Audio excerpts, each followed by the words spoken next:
सभी विद्यार्थियों को नमस्कार। अपने इस YouTube चैनल पर आपका स्वागत है, अभिनंदन। हाँ, तो विद्यार्थियों, आज हम कक्षा 12th विषय राजनीति विज्ञान से एक छोटा-सा और महत्वपूर्ण टॉपिक देखने जा रहे हैं। तो आज की हमारी कक्षा रहेगी 12th, विषय रहेगा राजनीति विज्ञान और आज का हमारा टॉपिक रहेगा कांग्रेस सिंडिकेट।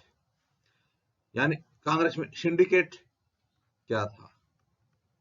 कांग्रेस सिंडिकेट। तो देखिए विद्यार्थियों, आज हम कांग्रेस सिंडिकेट के बारे में अध्ययन करने जा रहे हैं।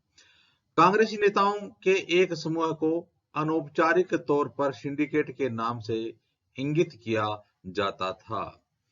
कांग्रेसी नेताओं के एक समूह को, एक ऐसा समूह था, उस समूह को अनौपचारिक तौर पर सिंडिकेट के नाम से जाना जाता था या इंगित किया जाता था। इस समूह के नेताओं का पार्टी के संगठन पर नियंत्रण था। तो इस समूह यानी सिंडिकेट के जो नेता थे, इस समूह के जो नेता थे, तो उनका पार्टी के संगठन पर नियंत्रण था। पार्टी पूरी तरह से उनसे प्रभावित थी। सिंडिकेट के अगुवा मद्रास प्रांत के भूतपूर्व मुख्यमंत्री और कांग्रेस पार्टी के अध्यक्ष रह चुके के कामराज थे। तो प्रश्न बनता है कि सिंडिकेट के अगुवा कौन थे? तो सिंडिकेट के अगुवा मद्रास प्रांत के भूतपूर्व मुख्यमंत्री और कांग्रेस पार्टी के अध्यक्ष रह चुके के कामराज थे। तो सिंडिकेट के जो अगुवा थे वो कौन थे? सिंडिकेट के अगुवा मद्रास प्रांत के भूतपूर्व मुख्यमंत्री और कांग्रेस पार्टी के अध्यक्ष रह चुके के कामराज थे। इसमें प्रांतों के ताकतवर नेता भी शामिल थे। तो सिंडिकेट में जो प्रांतों के ताकतवर नेता थे वो कौन थे?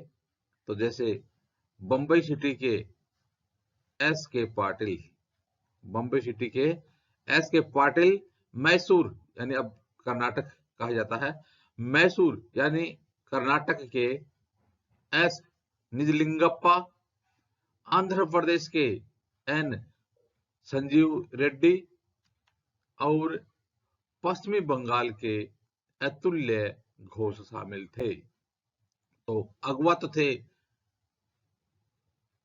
के कामराज और अन्य जो प्रांतीय नेता थे, मुंबई सिटी से एस के पाटिल, मैसूर यानी कर्नाटक से एस निजलिंगप्पा, आंध्र प्रदेश के एन संजीव रेड्डी और पश्चिम बंगाल के अतुल्य घोष शामिल थे। हाँ, तो विद्यार्थियों, अब देखते हैं सिंडिकेट के बारे में आगे क्या बताया गया है। लाल बहादुर शास्त्री और उसके बाद इंदिरा गांधी दोनों की सिंडिकेट की सहायता से ही प्रधानमंत्री पद पर नियुक्ति हुई थी। तो लाल बहादुर शास्त्री और उसके बाद इंदिरा गांधी, लाल बहादुर शास्त्री और उसके बाद इंदिरा गांधी दोनों की सिंडिकेट की सहायता से ही प्रधानमंत्री के पद पर आरूढ़ हुए थे। तो सिंडिकेट की सहायता से प्रधानमंत्री बनी थी इंदिरा गांधी और सिंडिकेट के सहायता से प्रधानमंत्री बने थे श्री लाल बहादुर शास्त्री। तो इस प्रकार से सिंडिकेट का कांग्रेस पार्टी में पूरा दबदबा था। इंदिरा गांधी के पहले मंत्रिपरिषद में इस समूह की निर्णायक भूमिका रही।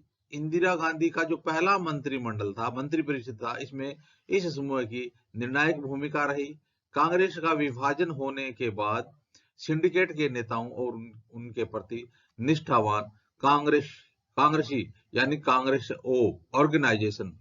ऑर्गेनाइजेशन में ही रहे। तो कांग्रेस का जब विभाजन हुआ तो जो सिंडिकेट के नेता और उसके जो प्रति निष्ठा रखने वाले थे वो कांग्रेस ऑर्गेनाइजेशन में ही रहे। जो इंदिरा गांधी के विरोधी थे, जब कांग्रेस का विभाजन हुआ था तो उस समय जो सिंडिकेट के नेता और उसके प्रति जो निष्ठा रखने वाले थे वो कांग्रेस ऑर्गेनाइजेशन में ही रहे। क्योंकि इंदिरा गांधी की कांग्रेस रिक्विजिनिस्ट ही लोकप्रियता की कसौटी पर सफल रही।